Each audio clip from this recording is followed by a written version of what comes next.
દિવસે ને દિવસે ગરમાવો આવી રહ્યો છે। એવામાં હવે વાવથરાદના દિયોદરના એક ગામે ચૂંટણીમાં બંદૂકને કારણે બે જૂથો આમને સામને આવી ગયા છે। કેમ આ બબાલ થઈ છે તેની વાત આ વિડીયોમાં। નમસ્કાર, હું હંસિની અને તમે જોઈ રહ્યા છો નિર્ભય ન્યૂઝ। આપણે જોયું હતું કે બનાસકાંઠામાં સ્થાનિક સ્વરાજની ચૂંટણીનું જે પરિણામ છે તે ભારતીય જનતા પાર્ટીના તરફેણમાં આવ્યું હતું। ત્યારે હવે વાવથરાદથી એક સમાચાર સામે આવી રહ્યા છે કે જેમાં ચૂંટણીમાં બંદૂકને કારણે બે જૂથના લોકો છે એ લોકો આમને સામને આવી ગયા છે। આ વિષયને લઈને વાત કરવામાં આવે તો વાવથરાદ જિલ્લાના દિયોદર તાલુકાના ફોરણા ગામે ચૂંટણીના બંદૂકમાં બે જૂથો સામસામે આવી જતા ગામમાં ભારે અફરાતફરી મચી ગઈ છે। જૂની અદાવત અને ચૂંટણી સમયે થયેલા બંદૂકને પગલે થયેલી આ બબાલમાં બંને પક્ષના 3 થી વધુ લોકોને ઈજાઓ પહોંચી છે। ઘટનાને પગલે ગામમાં ચુસ્ત પોલીસ બંદોબસ્ત ગોઠવી દેવામાં આવ્યો છે। મળતી માહિતી અનુસાર ફોરણા ગામે અગાઉની ચૂંટણી સમયે ગામના જ લોકો અલગ અલગ પક્ષોમાં રહેતા બંદૂક થયું હતું અને આ જૂની અદાવતની આગ છે તે હવે ભભૂકી ઉઠી હતી અને બંને જૂથો હથિયારો સાથે એકબીજા પર તૂટી પડ્યા હતા। આ હિંસક અથડામણમાં બંને પક્ષના કુલ 3 થી વધુ લોકો ઘાયલ થયા અને તેમને તાત્કાલિક સારવાર અર્થે ખસેડવામાં આવ્યા હતા। સારવાર બાદ બંને પક્ષો દ્વારા દિયોદર પોલીસ સ્ટેશનમાં સામસામે ફરિયાદ નોંધવામાં આવી છે અને પોલીસે બંને પક્ષના કુલ 8 શખ્સો વિરુદ્ધ ગુનો દાખલ કરીને કાયદેસરની કાર્યવાહી હાથ ધરી છે। દિયોદર પોલીસે સમગ્ર મામલે તપાસ તેજ કરી છે અને ગામમાં ફરી શાંતિ સ્થપાય તે માટે પેટ્રોલિંગ વધારી દીધું છે। એટલે જે રીતે વાવથરાદથી એક મહત્વના સમાચાર છે કે દિયોદરના ફોરણા ગામની આખી આ ઘટના છે। ચૂંટણી સમયે જે બંદૂક થયું હતું એને જ લઈને આ મોટી બબાલ થઈ છે।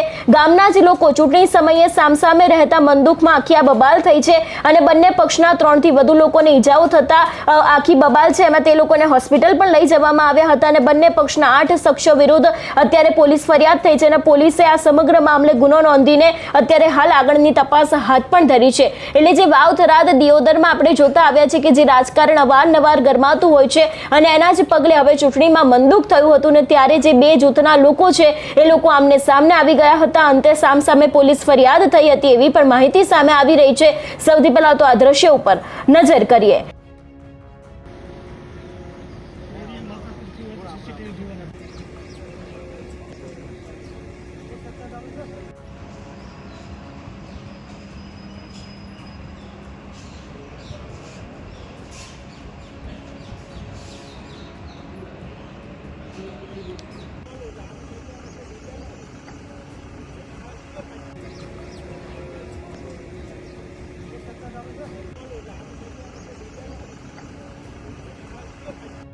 ના ના ફેરો ચાલુ રાખો તમે તાર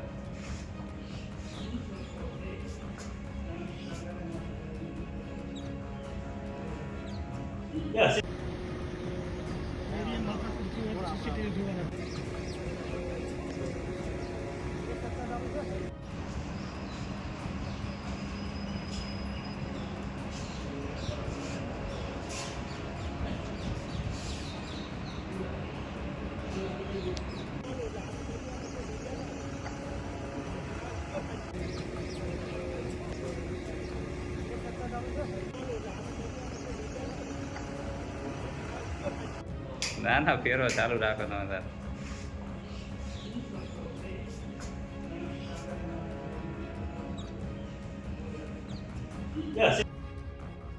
એક તરફ આપણે જોતા આવ્યા છે કે જે રીતે બનાસકાંઠાનું રાજકારણ સ્થાનિક સ્વરાજની ચૂંટણીના સમયે ગરમાયું હતું કારણ કે ક્યાંક ને ક્યાંક ભારતીય જનતા પાર્ટીના તરફેણમાં આ વખતે પરિણામ આવ્યું હતું। એ બાદ કોંગ્રેસના નેતાઓ છે એ લોકોની અંદર ઘણું બધું દુઃખ જોવા મળ્યું હતું પણ હવે વાવથરાદમાંથીના જે દિયોદરમાંથી આજે ઘટના સામે આવી છે કે ચૂંટણીના બંદૂકને કારણે જ ક્યાંક ને ક્યાંક જે બંને પક્ષના લોકો છે એ લોકો આમને સામને આવી ગયા હતા। જૂની અદાવત પણ હતી અને ક્યાંક જે હથિયારો હતા એનાથી એકબીજા ઉપર હુમલો કરવામાં આવ્યો હતો એવી પણ વિગતો અહીંયા જોવા મળી રહી છે।